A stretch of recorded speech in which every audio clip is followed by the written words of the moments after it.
Hey everyone, it's Devlin again. This is my third video. I knew I said I was going to make it about money, but I feel like I have a more important thing to talk about, and that thing is politics and also where I think this world is going. So, to start off, oh, and by the way, uh, I just watched my last two videos, and I sound like I'm mumbling, like I'm very quiet. I sound like I'm brain damaged, frankly.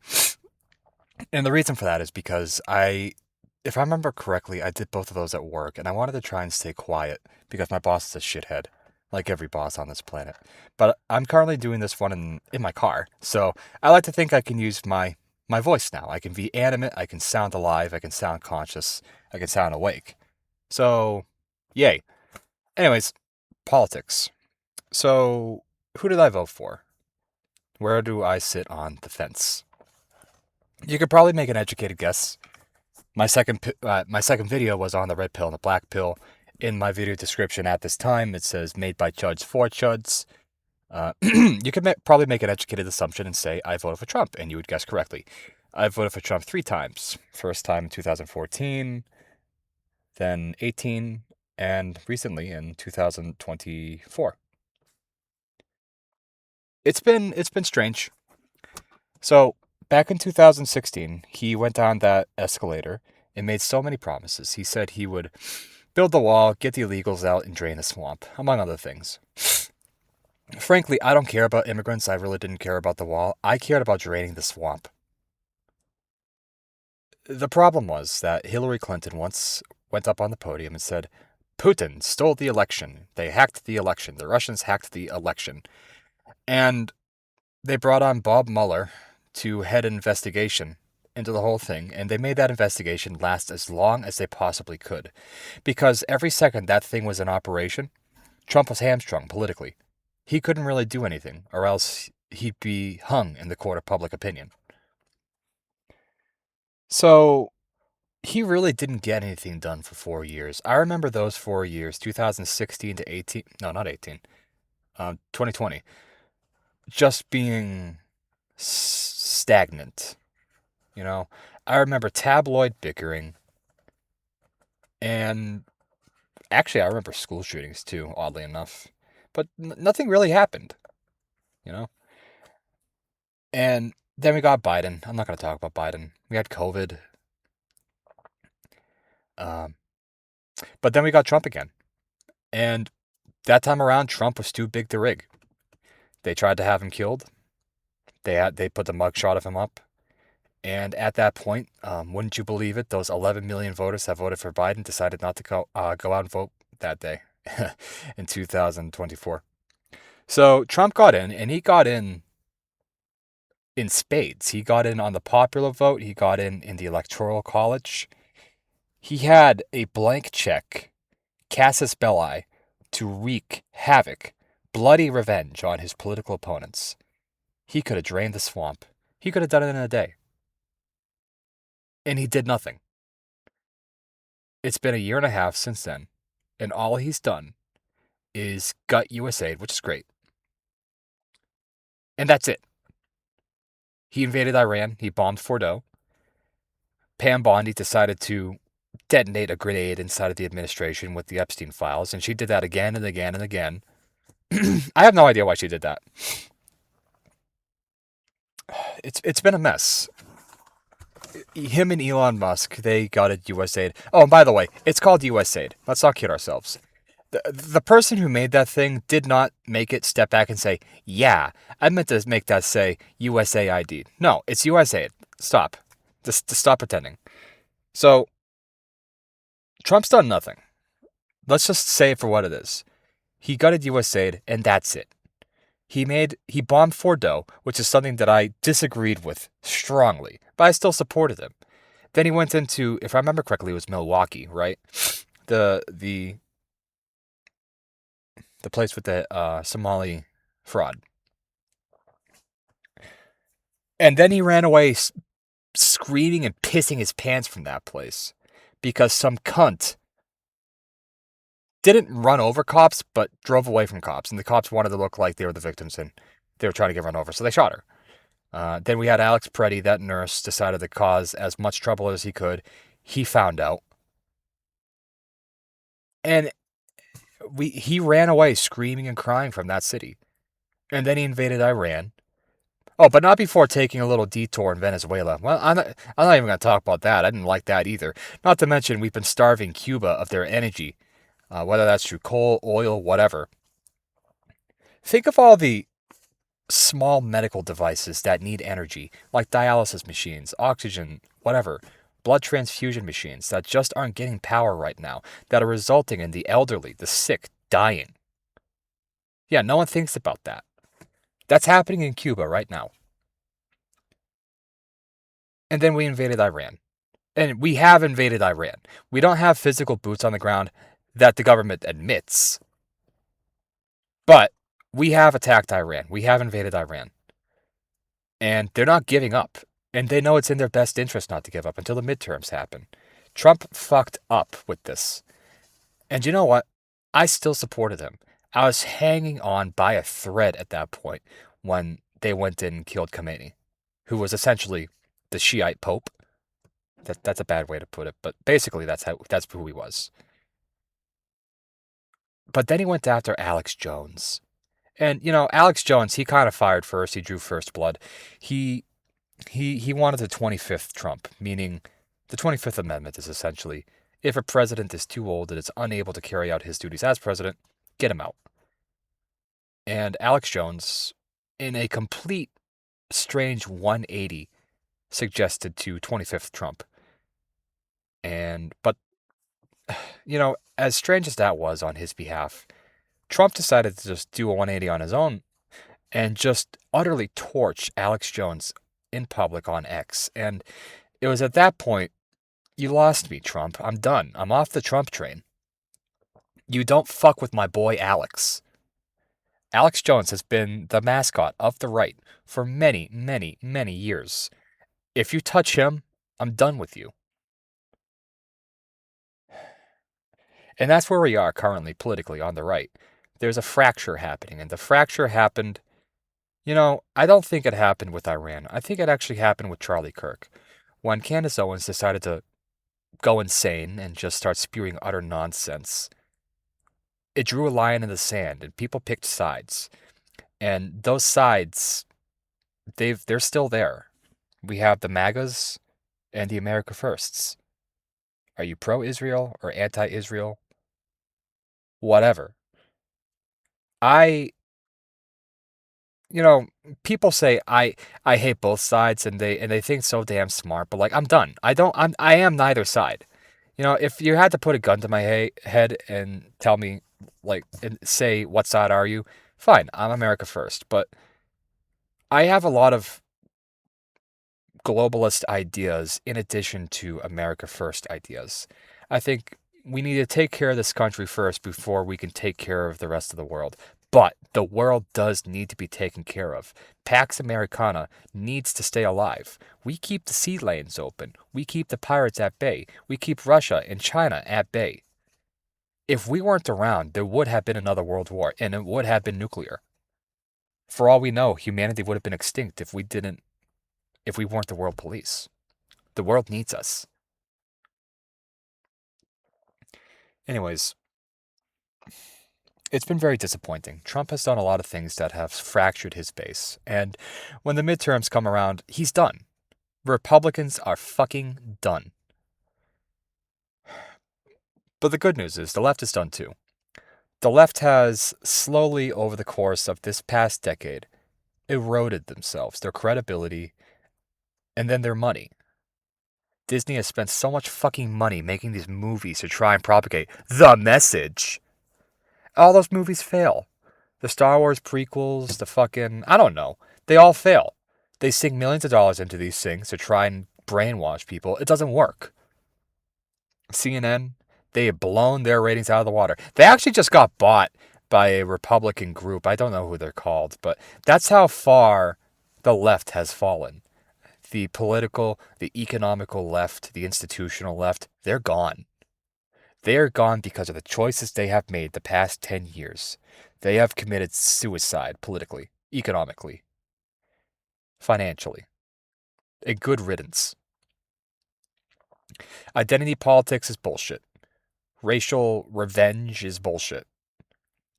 And we all know that these people at the top on the left are using these things as vehicles to get personal power for themselves.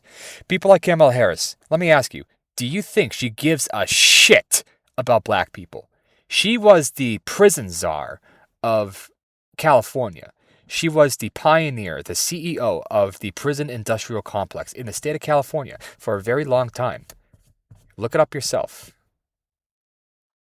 And then she goes up on stage and says, you know, no one loves black people more than me. What was that? She tried to pretend to have like a southern accent when she was in like Louisiana or something, didn't she? We all know she's a liar. We all know that the candidates on the left, they will put on whatever fucking mask that they have to get your vote, to get your money. At least with Donald Trump was real. Remember those primary debates back in 2016? Those were wild. Those were beautiful. Those were real.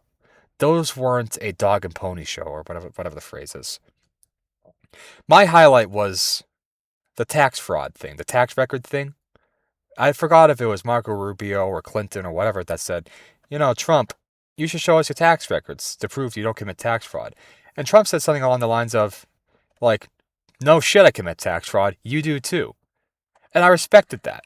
You know, I don't really give a fuck if you commit tax fraud.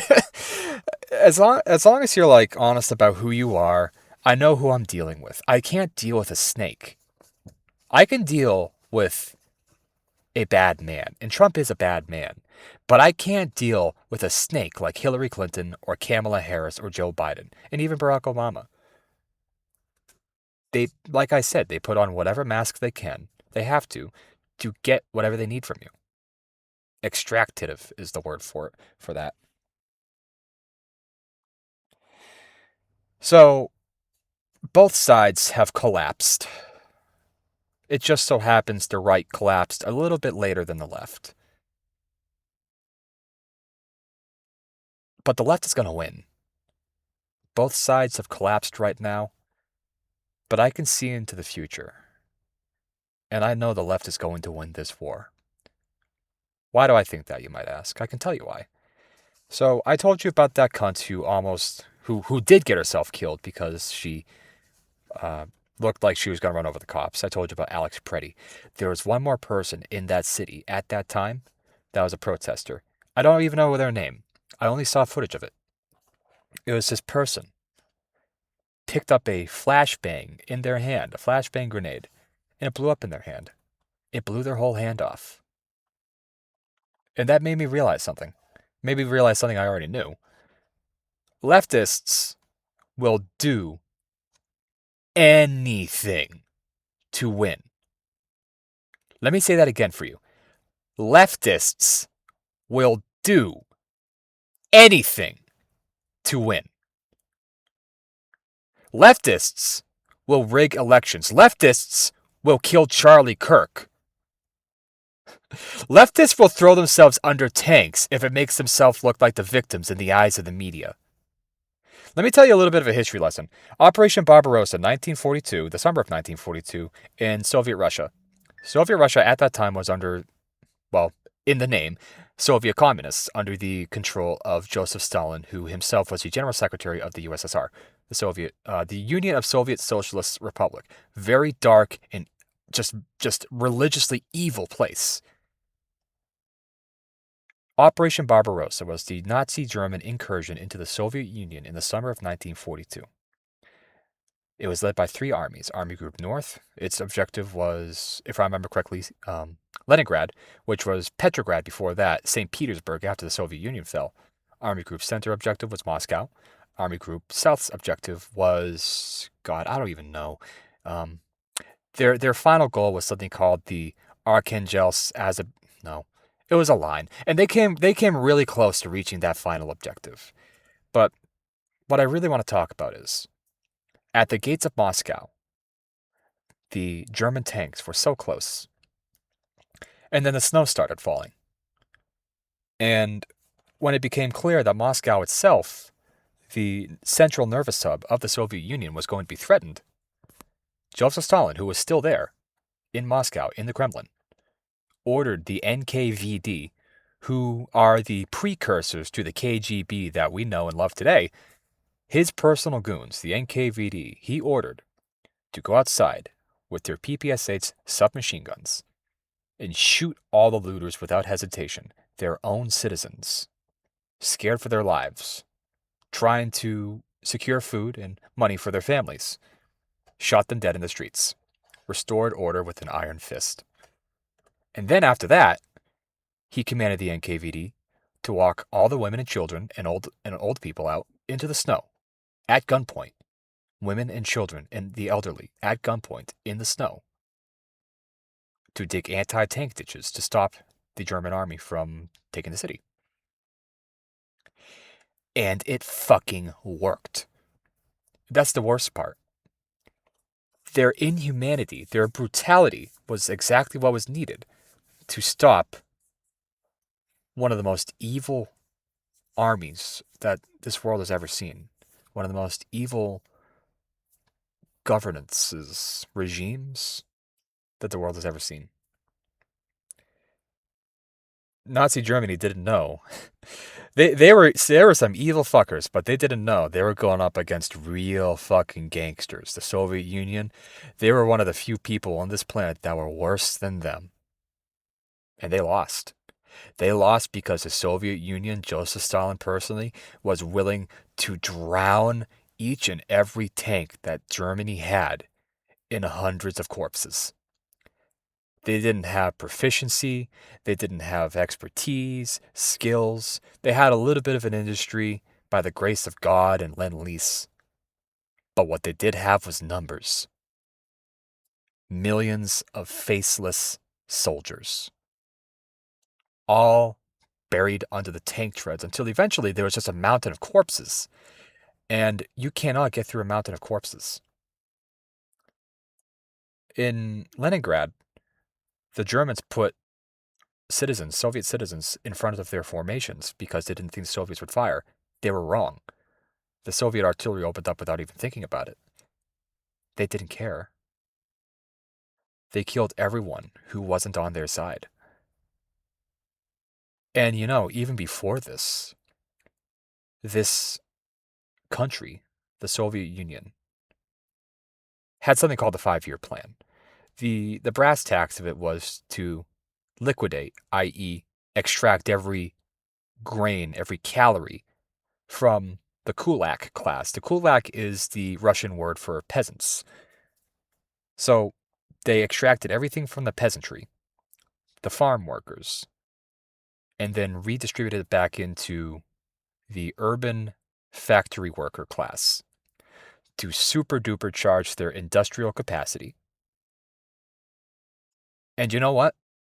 It was horrendous. Millions died. Famines happened. There was one called the Povolzhy famine, the Russian grain famine in Ukraine. Millions died. Women and children died from famine. And they died writing to Joseph Stalin, asking them for help. They thought it was just a horrific mismanagement. But they were wrong. They knew exactly what they were doing. And the worst part is, it fucking worked. Without that collectivization of the farms, the transference of the collective work of the agricultural class to the urban worker class, there would not have been cities like Tula, cities like Stalingrad, that produced T-34s at a rapid pace. They did what they had to do to survive arguably the worst land invasion in all of human history, certainly the biggest. So, communism is a dark ideology, and sometimes it works. Most of the time, it drowns in its own blood. When the Soviet Union finally collapsed, it didn't do so out of any external, well, there was Reaganomics, but really the real reason why the Soviet Union collapsed was just the accumulation of indifference, the accumulation of just corruption and rot, and the whole thing came collapsing down. Hitler didn't need to collapse the whole rotting structure. It did it on its own. The reason why I'm saying all this is because a protester who can pick up a flashbang, blow his own brain, blow his hand off, and make sure the whole world sees it, is part of a inhuman regime, an inhuman ideology that will do absolutely and utterly everything to win. And we're not. The right, the Republicans, the Libertarians, anyone, don't have the stomach to do what the left does. They just simply don't. And because of that, we're going to lose. Trump may once upon a time might have truly been our guy, but he is no longer and has not been for a long time. I don't know when he drank the Kool-Aid, but he drank the Kool-Aid, the Israel-flavored Kool-Aid. And now he sank into the swamp and became one of them. He became the very thing he swore to destroy. And half of the voter base understands that, but the other half is in denial. My mother, she says that he'll turn around, which means she knows, but she's in denial. She even once said that after Trump turned on Alex Jones, she said that Alex Jones is taking money from Arabia or something along those lines. My jaw fucking dropped when I realized, my God, half of the voter base is just. I love my mother, but holy fuck, that might have been the most brain dead statement I have ever heard her, or perhaps even anyone ever say. It's mind blowing. It's absolutely jaw dropping. How just, I don't know, dude, just how simple these people are. And I love them, and their hearts are in the right place, but how can you not see what is happening right before your eyes? Trump has changed. Trump has been institutionalized. The deep state has him. Israel has him. And for the record, I am actually pro-Israel. I wouldn't call myself a Christian. I am a follower of the God of Abraham. By theological merits, Israel was there first. So, well, that's my argument for it. I really don't care who has it. I don't want Israelis to die. I don't want Palestinians to die. I don't want Iranians or Americans or Turkish people or Jordanian people to die. I want everyone to be happy. That's a big pie in the sky wish. It's never going to happen. Luckily, it's a whole ocean away from me. Actually, it's a whole 2 oceans away from me. So I don't have to worry about it that much. I just have to pay my tax dollars and shut up. So I don't know if I said this already, but this is a 2-parter, right? Part 1 is my stance on politics and where politics is going to end up. Part 2 is where I think the world is going, because we all know this culture war of ours is not just the United States. It's the whole West. The West specifically, not Russia, not China. Us, the West. The United States, the United Kingdoms, France, Germany, Spain, Italy to some degree. We are all fighting this problem. This liberal mind virus. We're fighting it. All of us. Politics is simply one arm of the problem, one head of the hydra. They're putting books in our schools. Disney is footing movies to try and get us to think the white man's bad. Think of Avatar, for example. Avatar was a white man colonizer thing, and the blue aliens are the virtuous cavemen or something shit like that. That's a propaganda piece. All of it's propaganda. They're all trying to make you believe that you are a bad person and you should give money to somebody else that is part of, like, I don't know, Kamala Harris's voting base or something. It's all just propaganda. And the UK has drunk the Kool-Aid. France is fighting. Germany's working on it. Italy stood up. They're doing good. Spain, I don't know. But you know what I think, everybody? I think we're going to lose. This culture war, I think the left are going to win. When Trump gets murdered in the midterms, and he continues to do nothing, but this time he'll do nothing because he can't do anything. We'll just be waiting 2 more years until his term is over, and then they will never let anyone who is into controlled opposition ever be president ever again. They couldn't rig the last election because Trump almost got assassinated. Like I said, those 11 million voters decided to not come out this time. Very convenient. They will never let that happen again. And someday, 10, 15, 20 years down the line, they're going to line us all up against the wall and shoot us.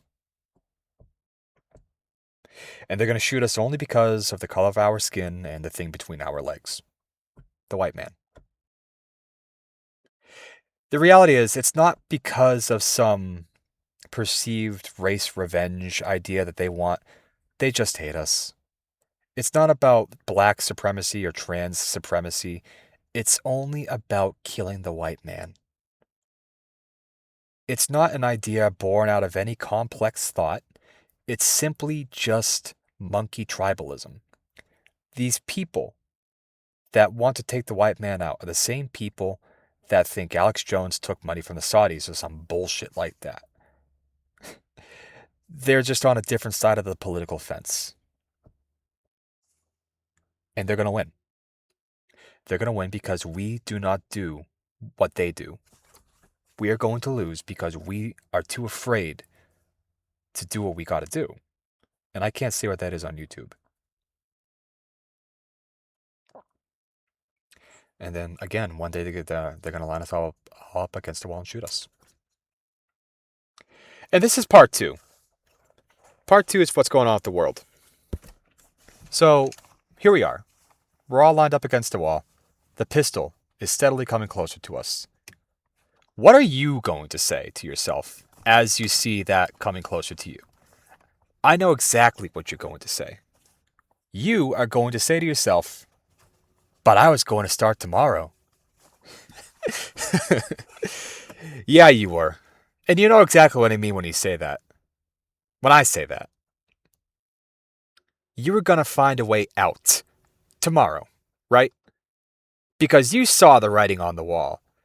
When Trump got out and they started killing more right-wing commentators, more people at college campuses, when they started to increase the racial tax, when Mamdani all of a sudden became the governor of New York, and New York becomes the first openly communist state, and then maybe New Jersey does, all of a sudden communism is everywhere. You see the writing on the wall. You know you have to get out. But you never did you? This hasn't happened yet, but you and I both know you're not going to do a fucking thing to get out. This country is going to go to hell. You're going to be... What's the word? Just, in the words of Half-Life, you're going to be anti-citizen. Does anyone play Half-Life? Maybe you'll know what I mean when I say that. You'll be a secondary citizen, a subhuman. Undesirable. That's the word, undesirable. You'll be like a Jew in Germany. And you will not have done a thing to change it. You will never have had infrastructure, money, hard physical assets, a way to get out. And when I say get out, I'm talking about physically, geographically out of this country to someplace more amenable to you. For example, Thailand, New Zealand, Vietnam, whatever. Surprising enough, Vietnam's actually quite a nice place to retire to, given our history. The point I'm trying to make is this. The music is going to stop soon. Well, maybe not soon. Maybe later. But it's stopping.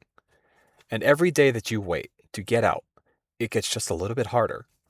And guess what? It's not just this country. The walls have been closing in the UK. We just had a man, it was either in the UK or Ireland, get stabbed dead. And he himself was, the police turned their attention to the man who was stabbed because he said some racist remark, and we don't even know if that's true. So the man who did the stabbing he was an Indian man with a ceremonial knife, if I remember correctly. He got off scot-free, essentially, while the man who got fucking stabbed was, I don't really remember what happened. I guess he was apprehended by the UK police. And it's an utter aberration of their government. That's how far they've fallen. And I don't see any turnaround in the foreseeable future for the UK. Germany, you can see some resentment beginning to bubble up. France, same deal. Like I said earlier, Italy's holding the line. In Spain, I don't know. But there's not just this culture war that is causing the music to stop one day. Something's coming. Something bad. A new dark age. And I don't know what it is. Whether it's AI automation taking all the jobs, demographic collapse from a low replacement rate. We're already seeing that in Japan and South Korea. And we're actually going to start seeing it in China soon, surprisingly enough. Or perhaps even just we lose a special resource like helium or hydrogen, and that starts a cascading effect on various specialty industries that the world needs. Or maybe it's a combination of all that and things that I don't know.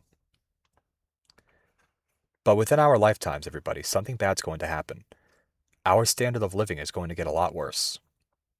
In the words of Klaus Schwab, you will eat the bugs and be happy. You will live in the pod and be happy. I think that's where we're going. One day. You and I need to get out before that happens. Do you understand? One of the reasons why I made this channel was to attract the chuds, the incels, the losers, the balding Indians who said unsolicited dick pics to girls, to help them become the man that they are supposed to be, to get what they want out of life. After that, I want to gather all of us together, join forces, and make this kingdom of ours happen. I don't know what that looks like. Pulling our money together, our resources, manpower, combined brains together to create just a kingdom where we can get away from this world, insulate ourselves from whatever's coming. In the words of Harry Seldon from Isaac Asimov's story, Foundation, this world is collapsing, and we have to keep as much of this with us as we can to save all of it as much as we can, so that when the dark ages are finally over, we can come back out into the light and rebuild this world after it's all come collapsing down. And it will come collapsing down. When the left is the only remaining ideology on this planet, relatively, you and I both know it's going to eat itself. They always do. Look at Chicago. Blacks hate living with blacks. All the resentment that they have has no direction. And when all the white men are gone, all the whites in general are gone, they're going to have nowhere to point that besides at each other. And they're going to eat each other. Just like a horde of zombies. This world will be empty. There will be no central federal funding keeping the cities afloat. There won't be any cops. There won't be any, I don't know, animal control, you know? Won't be any power in the streets. Before we know it, coyotes will be eating babies out of cribs. And if we play our cards right, you and I, we'll have our little fortress in the middle of nowhere, in the Ozarks and in the Appalachians, somewhere, far away from all of this, with our wives and kids, waiting to come back and set a new foundation. And this new foundation will be with new technology and, just, for example, AI. Our ethical and moral use of AI is not catching up to the increasing complexity of AI, for example. AI is going to create a post-scarcity civilization. We currently don't, demographically, we can't keep up with AI. There's going to be a big slump at some point where no one can have a job, and those who don't have jobs, all they can really do, in the words, again, of Klaus Schwab, can just simply be useless eaters. And that sounds cruel, but it is true. These people who don't have jobs, really the only thing they're going to be capable of doing is just consuming resources and unable to reproduce. And that's going to cause quite a large demographic collapse one day. Maybe. Maybe I'm wrong. I don't know. But something's coming. And we all need to join forces to find a way to insulate ourselves from this. So that one day, when the darkness is gone, the collapse is over, we can come back and sow the seeds back into the ground. New seeds. Seeds of the future. Seeds where finally we can take to the stars and move into the next chapter of human history. Maybe I sound like Charles Manson. Maybe I sound like Jim Jones. I don't think I do. I don't think I sound like a cult leader. The only person that can limit you is yourself, and I have no limits. And I'm hoping I can find people like me, people with no limits, people who see what I see, people who want to help build this empire alongside me, whether they want to be a leader or a follower, just a bunch of helping hands. If you are, like me, a lost young man who plays way too many video games, browses 4chan a little bit too much, thinks that the West has fallen and billions must die, I want you here, and I want you to help build this future with me. But first, we got to help change you from that goblin to the hero. Then we can start thinking about saving our world from the collapse. All I need you to do is listen to me, listen to my advice for you, and later on, follow me. That's it. See ya.